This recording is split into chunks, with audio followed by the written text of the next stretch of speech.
రక్షకుడైన యేసుక్రీస్తు ప్రభువారి అతి పరిశుద్ధమైన నామంలో మీ అందరికీ కూడా నా శుభాలు. ఇప్పుడు ఈరోజు వరకు ఎక్కువగా ఈ మధ్య క్రైస్తవుల్లో ఉన్న కొన్ని డౌట్లు, లేకపోతే కొన్ని అనుమానాలు, కొన్ని సెర్చింగ్లు అన్నీ కూడా దేనికోసం అని అంటే, క్రైస్తవులందరూ కూడా గతించిన కొన్ని దినాల నుంచి కూడా క్రైస్తవులు ప్రతి ఒక్కరి నోట ప్రతి నోట కూడా వినబడుతున్న మాట ఏంటి అని అంటే, ఎర్రని పైని బలిచ్చాడు, బలివ్వడం జరిగింది, ఎర్రని పైన బలివ్వడం జరిగింది, దేవుని రాకడ సమీపమై ఉన్నది అని చాలా విధాలుగా అందరూ మాట్లాడుకుంటూ ఉన్నారు.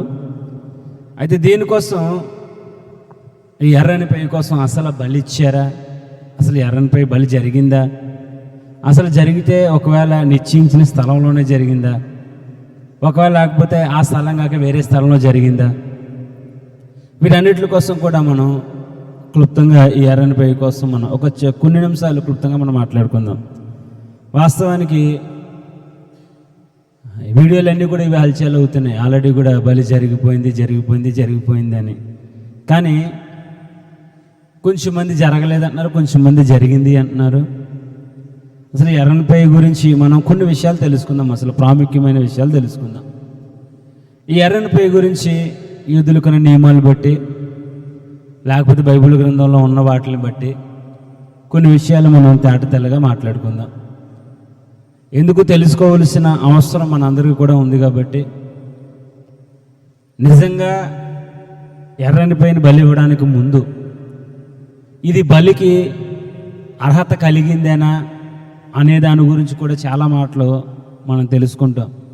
వాస్తవానికి అది బలికి అర్పించబడాలి, అది బలికి సిద్ధంగా ఉంది, అది బలికి ఇది కరెక్టే, ఇది సరైందే అని మనకి ఎప్పుడు తెలుస్తుంది అని అంటే, దానికి కొన్ని నియమాలు ఉన్నాయి. అది కాడి మోయకూడదు, ఏ జంతువులతో అది కలకూడదు, దాని మీద ఏ వస్త్రమైనను ఉండకూడదు, లేకపోతే ఆ ఎర్రని పై మీద ఏ జంతువు అయినా లేకపోతే ఏ పక్షి అయినను కూడా వాలకూడదు అని అంటారు. అంటే వాస్తవానికి యూదులు అతి పరిశుద్ధంగా అర్పించే ఈ బలి కొరకు ఎలా పడితే అలా ఇచ్చేసేది కాబట్టి ఇన్ని నియమాలు ఉన్నాయి. కాబట్టి ఇన్ని నియమాలు ఉండడమే కాదు, ఆ ఎర్రని పై మీద రెండు నల్లెంటుకలు అయినా 2 తెల్లెంటుకలు కూడా ఉండకూడదంట. ఒకవేళ 2 నల్లవి ఉన్నా 2 తెల్లవి ఉన్నా అది బలికి సంపూర్ణం చేయబడలేదు, అది బలికి సరైనది కాదు అని. వాస్తవానికి మరి ఇప్పుడు మొన్న జరుగుతున్న విషయాలన్నీ కూడా ఏంటంటే, బలి జరిగిపోయిందండి అనే విషయాలన్నీ కూడా మరి నిశ్చయంగా ఆ ఎర్రనిపై దొరికిందంటారా, దానికోసం కూడా మరి మాట్లాడదాం. అసలు ఆ వాస్తవానికి యూదుల నియమ ప్రకారము ఎర్రనిపై కావాలి అనేసి అంటున్నారు. కానీ ఈ ఎర్రనిపైలు ఆల్రెడీ మనకి 2022 సెప్టెంబర్ 15 అనుకుంటాను, 2022 సెప్టెంబర్ 15న టెక్సస్ నుంచి ఒక 5 చిన్న ఎర్రపైలను ఇస్రాయేల్కి తెప్పించడం జరిగింది. ఇస్రాయేల్కి తెప్పించి ఇస్రాయేల్లో షీలోహు అనే ఒక ప్రాంతంలో ఈ 5 చిన్న పైలను ఈ యూదులు అతి పరిశుద్ధంగా వాటిని పెంచడం జరుగుతున్నది. అయితే ఇవన్నీ కూడా ఎక్కడి నుంచి అంటే, నేను చెప్పినట్లు టెక్సస్ నుంచి ఇస్రాయేల్కి తెప్పించుకున్నారు. యూదులు దాని సంరక్షణలో, షీలోహు అనే ప్రాంతంలో యూదుల సంరక్షణలో ఈ ఎర్రనిపైలు పెరుగుతూ ఉన్నాయి. కాబట్టి 2022లో దొరికినాయి కాబట్టి అక్కడి నుంచి తెచ్చుకున్నారు. కాబట్టి 22లో మనకు 2022లో కూడా ఈ న్యూస్ బాగా హల్చల్ అయింది. కాబట్టి ఇప్పుడు 25లో జరుగుతున్న రీసెంట్గా జరిగిన సందర్భాలు బట్టి అప్పుడు తెచ్చారు కాబట్టి ఇప్పుడు బలి అర్పించబడింది, బలి జరిగిపోయింది అని అంటున్నారు కొన్ని వీడియోలు చూసి. వాస్తవానికి అప్పుడు ఒక 5 తేవడం జరిగింది. అయితే ఇప్పుడు మనకున్న సమాచారం బట్టి ఆ వీడియో చూసి మనం నిర్ధారించుకోవడం కాదు, కానీ ఆ వీడియోని బట్టి ఖచ్చితంగా బలి జరిగిపోయింది అనుకోవడం కాదు. కానీ ఇజ్రాయేల్ 360 న్యూస్లోని వాళ్ళే వెల్లడిపరిచిన విషయం ఏంటి అంటే, మనం ఏదైతే మన వీడియో చూసి బలి జరిగింది అని అనుకుంటున్నామో అది వాస్తవానికి ఎప్పుడైతే టెక్సస్ నుంచి 5 చిన్న దూడలను ఎర్రపైలను తీసుకొచ్చి పెంచారో వాళ్ళు, అందులోది ఒకటి బలికి అర్హత లేదు. అంటే చూడండి, నేను ఇందాక మీకు చెప్పినట్లు దానికి 2 నల్ల ఎంటుకలైన 2 తెల్ల ఎంటుకలు అది బలికి సంపూర్ణం చేయబడలేదని. అలాగే ఏంటంటే ఆ తెచ్చిన వాటిలోంచి అది బలికి సంపూర్ణం చేయబడలేదు. అంటే అది బలికి సిద్ధపడలేదు, అంటే బలికి సరైనది కాదు. అంటే ఇది బలికి సరైనది కాదు కాబట్టి వాళ్ళు దీన్ని ఏం చేశారంటే వాళ్ళ ప్రాక్టీస్ ప్రకారానికి, అంటే వాళ్ళ ప్రాక్టీస్ కొరకు దాన్ని ఒక ప్రాంతంలో తీసుకువచ్చి దాన్ని ఆ రీతిగా ప్రాక్టీస్ మాత్రమే జరిగింది, అక్కడ బలి జరగలేదు. అక్కడ అదే అంటారు, ఎందుకంటే ఒకవేళ బలి అర్పించబడాలి అంటే యూదుల ప్రకారము వాస్తవానికి వాళ్ళకు ఉన్న నియమాల ప్రకారము ఇవన్నీ పర్టికులర్గా ఉంటేనే కానీ వాళ్ళు చేయరు. మరి ఇప్పుడు జరిగింది వాస్తవ బలి అంటే బలి కాదు. అది అందుకే వాళ్ళు చెప్తున్నారు, ఆ న్యూస్లో చెప్తున్నారు, ఇజ్రాయెల్ 360 అని న్యూస్లో ఏం చెప్తున్నారంటే ఇది బలికి సంపూర్ణం చేయబడలేదు, ఇది బలికి అర్హత లేదు దీనికి. కాబట్టి ఇవన్నీ లేకపోతే అది బలికి అంగీకరించబడదు. కాబట్టి అది బలికి మేము బలి ఇవ్వలేదు, దాన్ని మేము ట్రయల్ వేసాం అంటున్నారు.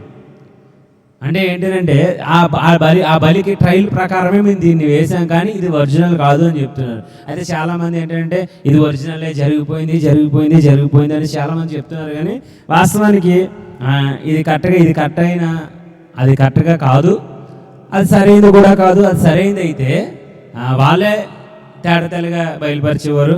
వాస్తవానికి ఎర్రన్పై గురించి యూదులందరూ అంత సీక్రెట్గా చేసేసి ఏం లేదు, బహిరంగంగానే చేస్తారు. కానీ ఇప్పుడు జరుగుతున్న విషయాలన్నీ కూడా ఏంటంటే మనం అందరం ఊహించుకుంటున్న విషయాలు ఏంటంటే మనకి తెలియకంటే జరిగిపోయిందని. వాస్తవానికి ఇది జరగలేదు. మీ అందరూ కూడా నేను ప్రభుపేట తెలియజేస్తున్నాను, ఇది ఖచ్చితంగా జరగలేదని ఇజ్రాయెల్ 360 న్యూస్ వాళ్ళే తెలియచేయడం జరిగింది. కాబట్టి మీరందరూ కూడా ఆలోచించండి, ఇది నిజంగా ఒకవేళ ఎర్రనిపై బలి జరగాలి, ప్రభు రాకడ సమీపంలో ఉన్నది, ఇవన్నీ విషయాలు మనం ఎప్పుడు మాట్లాడుకుంటూ ఉండేవే. ఇది వాళ్ళు చెప్పిన ప్రకారం కూడా ఇది జరగలేదు. కాబట్టి దీనికోసం మీరు సెర్చింగ్లు చేస్తూ ఈ సమయాన్ని మీరు వృధా చేసుకోకుండా పక్కన పెట్టండి. మీరు చేయవలసిన పని కూడా చెప్తాను, చూడండి. యేసుక్రీస్తు ప్రభు రాకడ సమీపంగానే ఉన్నది.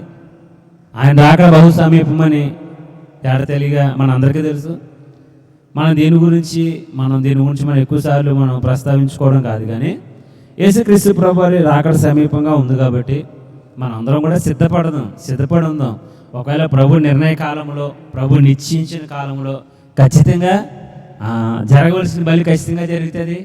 ఆ ఎర్రలపై వాళ్ళ సంరక్షణలో ఏవైతే ఉన్నాయో అవి 1, 2 మొన్న తెచ్చిన 5 2 పని చేయలేదు అనుకుంటాను. 2 కూడా అర్హత లేనట్లుగా చెప్తున్నారు. కాబట్టి ఇంకా 3 ఎన్నో ఉన్నాయి. ఒకవేళ ప్రభు చిత్తము, ప్రభు రాకడ నిజంగా ఈ దగ్గరలో ఉంటే ఆ 3 వాస్తవానికి ఏదో ఒకటి సరి అయితే దాన్ని ఖచ్చితంగా బలికి అర్పిస్తారు.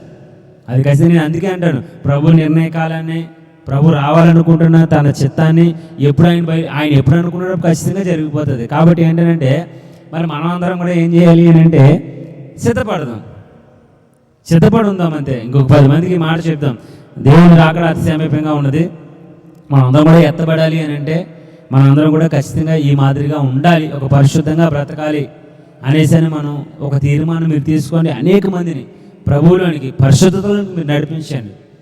అందుకని ఈ ఎర్రనిపై కోసం ఇక కొన్ని చిన్న మాటలు మీకు తెలియపరచాలని ఈ వీడియో చేయడం జరుగుతున్నది. ఈ మన యూట్యూబ్ ఛానల్లో మేము చేసిన తక్కువ వీడియోలైనా సరే సపోర్ట్ ఎక్కువగానే ఉన్నది. అందుని బట్టి నేను దేవుని స్తుతిస్తున్నాను. ఇంకనూ కూడా మన ఏదైతే మీడియా పరిచయం ఇంకా ముందు కొనసాగాలని ప్రార్థన చేస్తున్నాం. ఇంకా కావలసిన సామాన్లన్నీ కూడా మేము సమకూరుస్తూ ఉన్నాము. రానున్న రోజుల్లో ఆత్మీయమైన ప్రసంగాలు కానీ, భక్తుల జీవిత చరిత్రలు కానీ, లేకపోతే ఈ రోజు వలే చూడండి ఏదో ఒక న్యూస్ వచ్చింది, దాని గురించి అది వాస్తవమా, సత్యమా, వాస్తవమా కాదా అనేది మేము కూడా తెలియపరచడం కోసం క్రైస్తవులందరికీ ఒక సత్యం వెళ్ళాలి అనే ఒక ఉద్దేశంతో కూడా మేము ఈ మీడియా పరిచర్యను కూడా ముందుకు తీసుకువెళ్ళాలి అని అనుకుంటున్నాం. కాబట్టి ప్రార్థన చేయండి. దీనికి కావలసిన ప్రతి సామాగ్రి ప్రభు సమకూర్చాలి. అంటే మా ఉద్దేశము, ప్రభు ఏదైతే మాకు ఒక దర్శనాన్ని ఇచ్చాడో ఆ దర్శనాన్ని మేము కొనసాగిస్తూ ఇప్పుడు మీ సమయాన్ని మీరు వ్యర్థం చేసుకోకుండా సత్యాన్ని మీరు గ్రహించగలగాలి అనేది దాని గురించి మా చిన్ని ఆశ. కాబట్టి ప్రార్థించండి. ఈ పరిచర్యలో మీ అందరి కోసం ప్రార్థిస్తున్నాము. మీ అందరి జీవితాల్లో దేవుడు గొప్ప కార్యం చేస్తాడు. ఏదైతే ఇంకా మీరు ఇంకా ఏం తెలుసుకోవాలనుకుంటున్నారో, ఇంకా మీకు మా తరపు నుంచి మీకు ఏ ఇన్ఫర్మేషన్ కావాలో మీరు ఏదైనా మీరు కామెంట్లో తెలియజేసినట్లయితే ఖచ్చితంగా ఏదైతే మా మీడియా పరిచర్య చేసేవాళ్ళు ఉన్నారో వాళ్ళు ఖచ్చితంగా చూస్తారు. మీ ప్రశ్న ప్రతిదానికి కూడా మీరు చెప్పే దాని గురించి ఎంత ఎక్కువ మంది మేము పలానా తెలుసుకోవాలని ఎంతమంది ఎక్కువ మంది కామెంట్ ద్వారా అడుగుతారో ఖచ్చితంగా దానికోసం మేము తెలియచేయడానికి ఖచ్చితంగా ప్రభు కృప చూపించి ముందుకు నడవాలని అనుకుంటున్నాం. కాబట్టి అడగండి. ఎందుకనంటే క్రైస్తవులు మీకు ఏ డౌట్లు ఉన్నా ఖచ్చితంగా తెలుసుకోవాలి. ఎందుకనంటే ప్రతిదీ కూడా మనం తెలుసుకొని ఇప్పుడున్న సందర్భంలో మనం అన్నీ తెలుసుకొని ముందుకు వెళ్ళగలగాలి. ఆ అవసరం మనకు చాలా కూడా ఉంది. అందుకోసమనే మీరు సపోర్ట్ చేయండి, ప్రార్థించండి. మీ అందరి జీవితాల్లో యేసు నామములో శుభమగునుగాక. ఆమేన్, ఆమేన్, ఆమేన్.